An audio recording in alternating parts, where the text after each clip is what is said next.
On this channel, I do not give traditional reviews.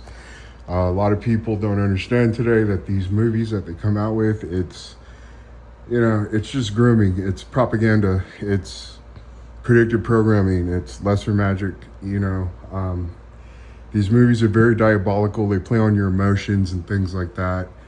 They want you to be wrapped up in the atmosphere, the music, and everything else. It's literally like putting a spell on you. And a lot of people, they can't see the bare bones minimum message that's being pushed to you, that's planting seeds in you. And in this case, with this movie, 28 years later, all this movie does is groom you to accept, well, one, it glorifies death culture, but it also is grooming you to accept euthanasia. You're starting to see in some countries, such as Canada, for example, they're starting to develop legislation, and they're soon to put in a law, laws that are going to justify putting people to death. As crazy as it sounds, it is the truth if you do your research on this. They're making arguments, let's say a child has Asperger's, and I laugh, but this is where we're at in society today. It's not funny, but people, they just don't see this stuff, even though it's right there in front of their face.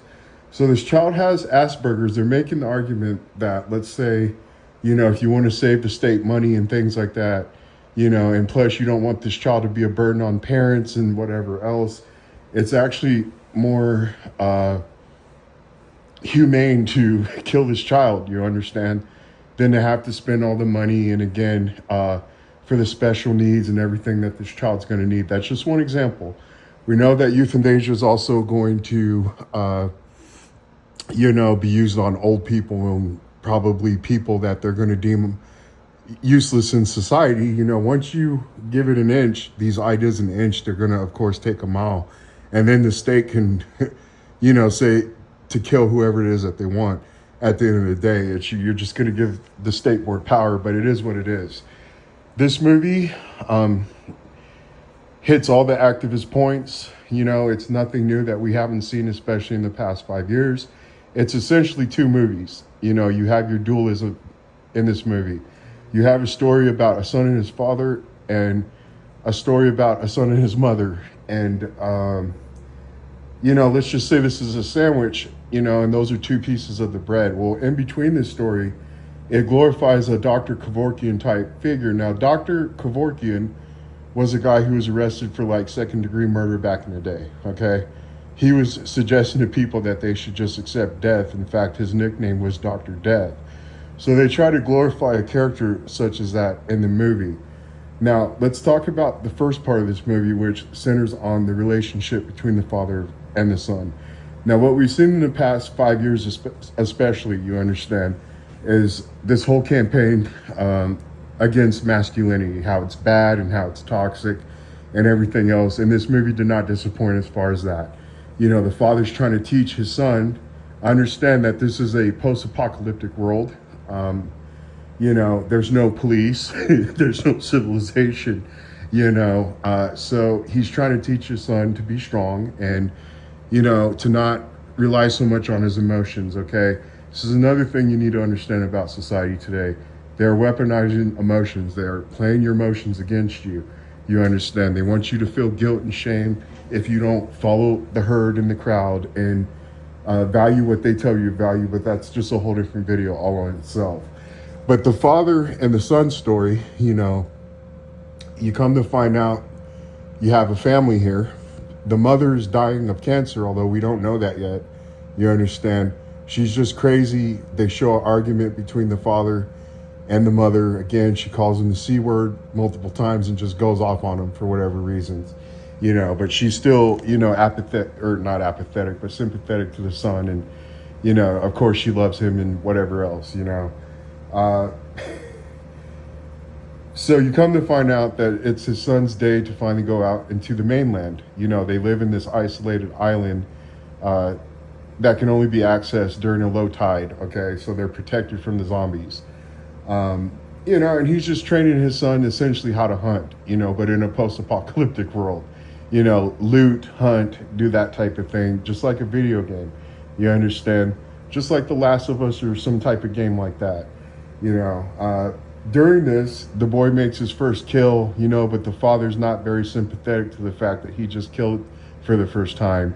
They're really trying to put the father in a bad picture. You know what I'm saying? Although, again, there's no police, there's no civilization. How are you supposed to teach your son how to live in this type of world? The boy's interested in a bonfire. And you see, this is where they try to normalize the Dr. Kevorkian type character. The father believes that he's a nut job. And again, a normal role, this person would be a nut job. A guy so fascinated with death, builds death monuments, you understand. But of course, we'll talk about that aspect of the story later. The father has to consistently save the boy's life. The boy's not pretty much ready yet, although they're put in situations where they're almost killed multiple times. The boy stumbles, he falls, whatever else. And the father has to do everything that they can to stay alive. And he's not necessarily all that toxic with the kid. He's actually he champions the boy and things like that. So it's not really that toxic. But when they finally do make it back to the island, I'm skipping over a lot of stuff. It's like a video game. They got different types of zombies now. It's just like The Last of Us, in my opinion. I don't really need to get into that aspect. That's not the point of this movie. The father and son story, again, the zombies are the enemy. That's just it, guys, okay? There's no sympathy for the enemy, you understand? The father's not understanding. Again, he's a thick-skulled caveman, okay? It's your typical toxic masculinity aspect.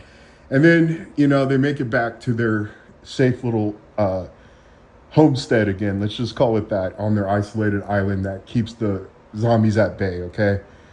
This is where the boy finds out that his father's like a liar and things like that, because he only killed one zombie, but the father was telling the whole town he did such a great job. He's not trying to discourage the boy. And the boy uses that against him, to kind of hate him and, you're a liar. It's the same Last of Us type nonsense why Ellie hates a character like Joel, although Joel pretty much sacrificed, everything for this girl and saved her life a bunch of times for a little brat to just hate him and, whatever else because she wanted to die. You understand? It's no different in this story. He hates the fact that his father was being dishonest. He was just trying to encourage the boy to not get down on himself. Although he was missing zombies and the father had to essentially do everything to save them while they were out there. Again, but, he was pushy, like, don't feel emotion. These things are soulless, whatever else. You understand? There's a reason for that as well, because they want you to feel sympathetic towards zombies, because this is where later we are introduced to the Dr. Kevorkian type figure. And it comes to find out he's not a weirdo, guys. It's not only that they're trying to normalize things such as, pedophilia. This video is probably going to get whatever, shadow banned or whatever else. I don't care. Necrophilia. Do you understand? Oh, they're just people attracted to corpses. But psychopathy and other things that they're trying to normalize, and even cannibalism, guys. I'm sorry. We can get in that into a future video.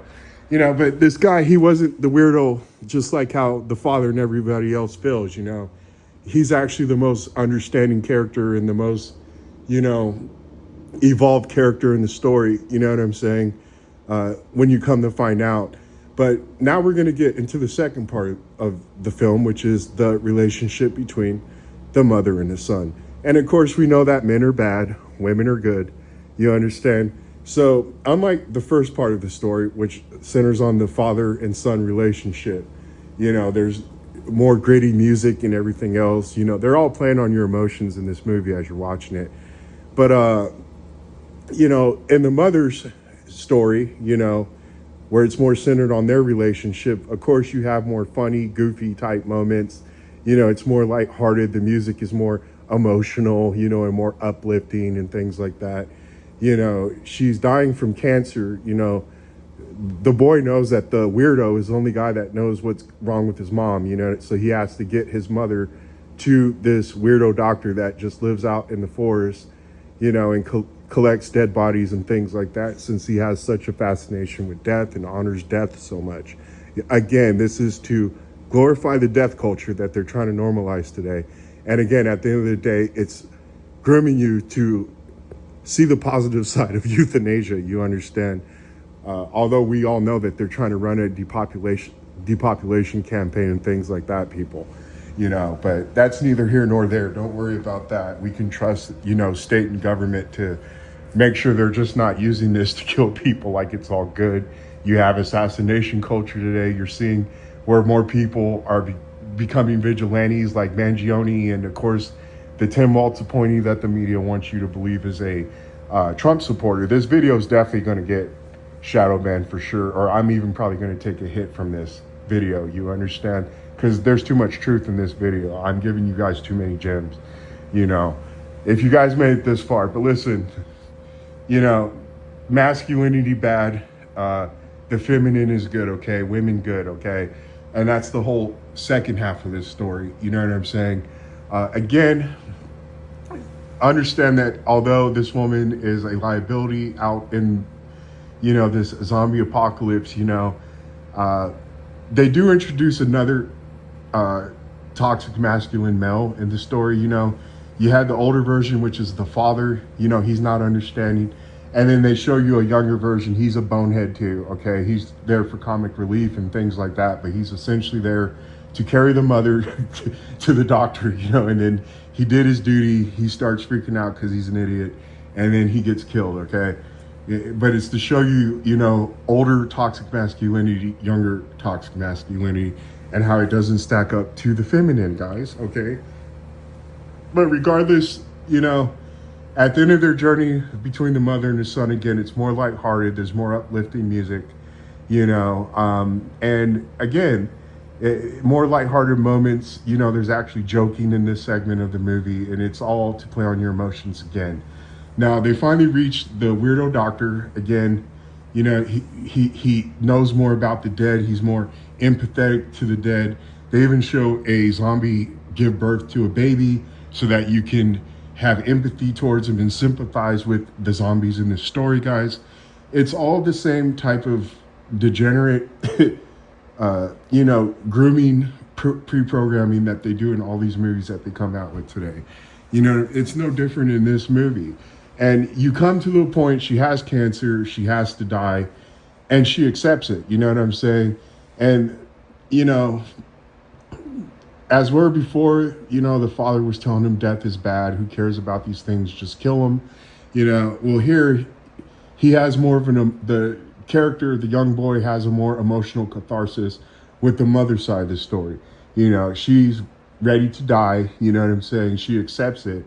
They drug the kid, you understand, so that it's easier for him. And like I said, he has a more emotional catharsis with her side of the story. But again, the whole point is to mask the fact that they're trying to glorify a Dr. Kevorkian, guy who believes in euthanasia and is very sympathetic to the dead and everything. That's the whole point of this movie. That's it summed up. That's it at the end of the day. That's all this movie's about. It's to warm you up to euthanasia, and just like abortion, just like transgenderism, just like homosexuality, again, they're trying to normalize these type of ideas and plant these seeds into your mind, into your heart. And you're going to have a group of idiots, that are going to, it's humane to kill people, we should kill that Asperger kids that they're trying to, again, push in Canada and places like that, especially UK. Now, there is some social commentary that kind of points to Brexit. We could talk about all that nonsense, but I don't really care to. I just broke it down to you in bare bones minimum.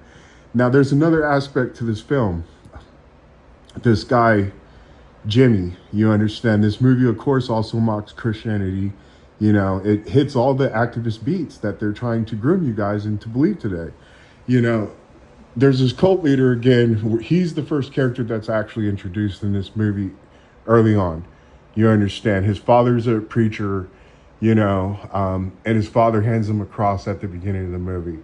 You understand? At the end of the movie, we see that this guy's a cult leader. Now, this is very subtle how they introduce this guy. You see a Bible reference early on in this movie that behold him who comes on the clouds. It's a reference to Jesus Christ. But beside that, behold him, it says Jimmy. That's this guy's character. Now, this character that he portrays is a guy who was interested in children in the, over in the UK or whatever, okay? That's very important as well.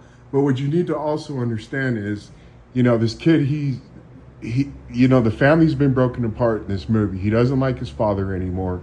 He's mad and he hates his father. He even pulled a knife out on his father. This led to a toxic moment where the father, hit him and whatever else, and he was punching holes in the walls and things like. Again, that whole toxic masculinity thing. Son pulls a knife out on him because, again, he doesn't want to help the mother, and he found out that the father was cheating on the mother. So again, and his father's a liar too. But you see, he's been isolated now, and he just wants to live on his own and see what the mainland has to offer. He's sick of the little sheltered little town that he was grown up in. You understand, with his father and mother. He's past that point now. He wants to go explore and grow up. And this is where he meets this cult leader named Jimmy, and this guy, he's wearing all black. He's got a tiara on. That's very important. He's got blonde hair, and all his followers have blonde hair. This is kind of a reference to the Nazi, Aryan race type nonsense. You understand? We've talked about this in other movies as well that I've covered. They want to build a synthetic man. They want to build a superhuman. You understand? This has always been the occultist goal. This guy literally wears an upside down cross, guys. He has blonde hair. He's surrounded by a group of younger men. They're acrobatic. They have, they know parkour and all this other nonsense. As crazy as this sounds, is what happens in this movie.